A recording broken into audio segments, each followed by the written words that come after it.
अब हम देखेंगे चैम्बरलेन की ग्रहण परिकल्पना। अभी तक हमने देखा कांट की और लाप्लास की हाइपोथेसिस, और उस हाइपोथेसिस में हमने जो है ब्रह्मांड की उत्पत्ति करने की कोशिश की।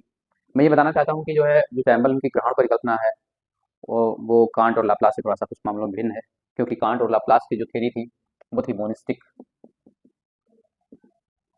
मोनिस्टिक थ्योरी थी, जबकि इनकी जो थ्योरी है, जो इनकी हाइपोथेसिस है, वो डुअलिस्टिक हाइपोथेसिस है। जो मोनिस्टिक थ्योरी होती है वो आपको हमने बताया था शुरू में हमने बताया था कि किसी एक ही निकाय से जब कभी किसी जो है ब्रह्मांड की उत्पत्ति को समझाने की कोशिश किया जाता है तो उसको हम कहते हैं मोनिस्टिक थ्योरी या अद्वैतवादी परिकल्पना।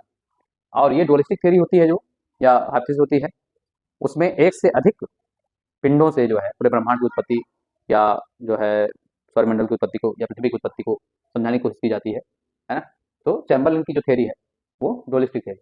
तो इस तरीके से हम यहाँ पर पहली बार एक डुअलिस्टिक थ्योरी पढ़ने जा रहे हैं। डुअलिस्टिक यानी द्वैतवादी, द्वैतवादी परिकल्पना।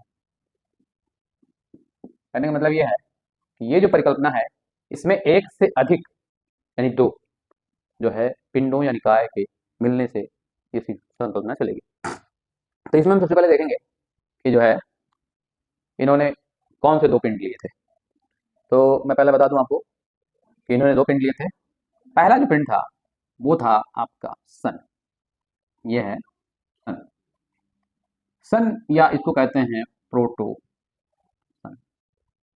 प्रोटोसन का मतलब यह है कि जो अभी पूरी तरह से विकसित नहीं हुआ है, अभी पूरी तरह से बन के कंप्लीट नहीं हुआ है, अभी अपनी प्रारंभिक अवस्था में है, इसलिए इसको प्रोटोसन कहा गया। तो ये हो गया प्रोटोसन। ये कहते हैं प्रोटोसन के साथ साथ ब्रह्मांड में एक और तारा था जिसको इंट्रूडिंग स्टार कहते हैं। एक और तारा था, उसको मान लेते हैं हम एक, ये जो है एक और तारा था, स्टार, इंट्रूडिंग स्टार, है ना। इसको कहीं कहीं साथी तारा भी लिखा जाता है, साथी तारा या आता हुआ तारा, इंट्रूडिंग स्टार, इंट्रूडिंग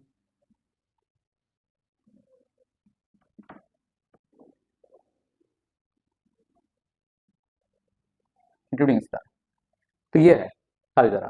ये कहते हैं कि ये जो तारा था ये ब्रह्मांड में ऐसे ही वॉन्डरिंग कर रहा था, घूम रहा था। इसका कोई निश्चित मार्ग नहीं था, बस ये ऐसे ही इधर से गुजर रहा था। और ये गुजरते गुजरते, इसका मार्ग समझ लो इस तरीके से था, ये ऐसे ऐसे आ रहा था और ऐसे ऐसे इसको जाना था। इस तरीके से ये आते हुए जा रहा था। ये स्टार जब इसके पास आता है तो होता क्या है कि इस स्टार का जो है गुरुत्वाकर्षण बल का प्रभाव सन के ऊपर पड़ता है, सन की सतह पे पड़ता है, प्रोटोसन की सतह पे पड़ता है। और इससे क्या होता है कि जब ये स्टार और नजदीक आ गया होता है, ये स्टार और नजदीक आ गया होता है यहाँ पर इंक्लूडिंग सन, तो उस स्थिति में क्या होता है कि यहाँ से पहले यहाँ दूर था, फर्स्ट स्टेज, सेकेंड स्टेज और अभी थर्ड स्टेज आएगी। तो फर्स्ट स्टेज में क्या होगा कि यहाँ से थोड़े थोड़े मात्रा में जो है यहाँ से निकलना शुरू होते हैं कण, इस तरीके से निकलते हैं और ये कण निकलने इधर की तरफ जाने लगते हैं। इसका गुरुत्वाकर्षण बल का प्रभाव इसकी सतह पे पड़ता है और उससे निकल करके आगे तरफ बढ़ते हैं। जब ये और करीब आ जाता है तो इसका गुरुत्वाकर्षण बल का प्रभाव इसके ऊपर और पड़ता है। जब ये और पड़ता है तो उस स्थिति में क्या होता है, ये प्लैनेटेसिमल जो होते हैं ये निकल करके बिल्कुल बाहर आ जाते हैं। ये छोटे छोटे कण होते हैं जो सूर्य की सतह से निकलते हैं और इन्हीं कणों को ही जो है इन्होंने क्या कहा, ग्रहाणु कहा। ग्रहाणु, यही है ग्रहाणु।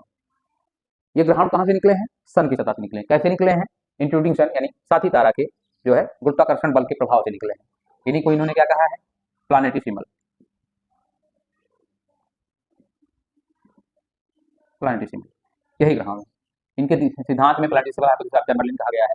तो इसमें यही चीज है कि जो है यही इसका सिद्धांत है, इसमें ग्रहाणु इस तरीके से निकले हैं। अब ये जो ग्रहाणु निकले हैं इसमें बहुत सारे कण, छोटे कण हैं, बड़े कण हैं, और इन कणों से मिल करके ही ये पूरा जो है बना हुआ है। अब ये जो निकला वो इंट्रोड्यूशन की तरफ जाने लगा और उसके साथ साथ क्या हुआ कि जो है जो ये साथी तारा था, जो आधा हुआ तारा था, वो धीरे धीरे करके आगे निकल गया, आगे निकल गया। ये थर्ड स्टेज हो गई, समझ लीजिए। तो फर्स्ट स्टेज में ये काफी दूर था तो इसका कम जो है प्रभाव पड़ा, और जब और करीब आया तो इसका ज्यादा प्रभाव पड़ा और निकल करके पूरा ग्रहाणु का एक झुंड जो है बाहर आ गया।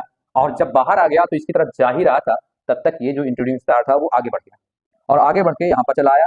और उस स्थिति में क्या हुआ कि जो ये ग्रहाणु है, ये ग्रहाणु जो है ये निकल करके जो बाहर आए हैं, जो सन का ही पार्ट है, इसमें छोटे छोटे कण हैं।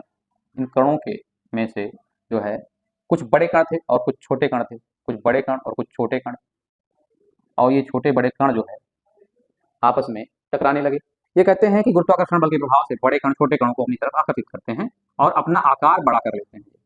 बाद में बड़े कण छोटे कणों को आकर्षित करके अपना आकार बड़ा कर लेते हैं और आकार बड़ा करके ये धीरे धीरे ग्रहों का रूप ले लेते हैं और ये ग्रह बन करके जो है ये साथी तारा या इंट्रोड्यूसिंग स्टार के साथ ना जाकर के इसी सन का ये चक्कर लगाने लगते हैं। ये इसी सन का चक्कर लगाने लगते हैं और घूमने लगते हैं और इस तरीके से नवग्रह की उत्पत्ति हो जाती है। तो यही है चैम्बरलिन की ग्रहण परिकल्पना। ये 1905 में दी गई थी और इसमें चैम्बरलिन के साथ मॉर्टन भी एक और विद्वान थे। इन दोनों के द्वारा मिल करके ये सिद्धांत दिया गया है और ये जो है एक डुअलिस्टिक थ्योरी है। इसमें एक सन है और एक इंट्रोड्यूसिंग स्टार है और इन दोनों के सहयोग से पूरे ब्रह्मांड की उत्पत्ति की बात ये करते हैं और इसमें ही जो है ग्रहाणु की बात की गई है। ग्रहाणु कुछ और नहीं है, उस सन की सतह से ही निकले हुए धूल के छोटे छोटे कण होते हैं। उन कणों में जो है जो साइज होती है वो छोटी या बड़ी होती है, मतलब बैरिंग साइज के होते हैं और ये जो है बड़े कण छोटे कणों को आपस में आकर्षित करते हैं, आकर्षित करते करते बड़े हो जाते हैं और बड़े होकर के ये नवग्रहों का रूप लेते हैं और ये ग्रह जो है बाद में सूर्य का चक्कर लगाने लगते हैं और इस तरीके से पूरे सौरमंडल की उत्पत्ति हो जाती है। यही है चैम्बरलिन की ग्रहण परिकल्पना। ग्रहण परिकल्पना संपन्न हुई। ओके।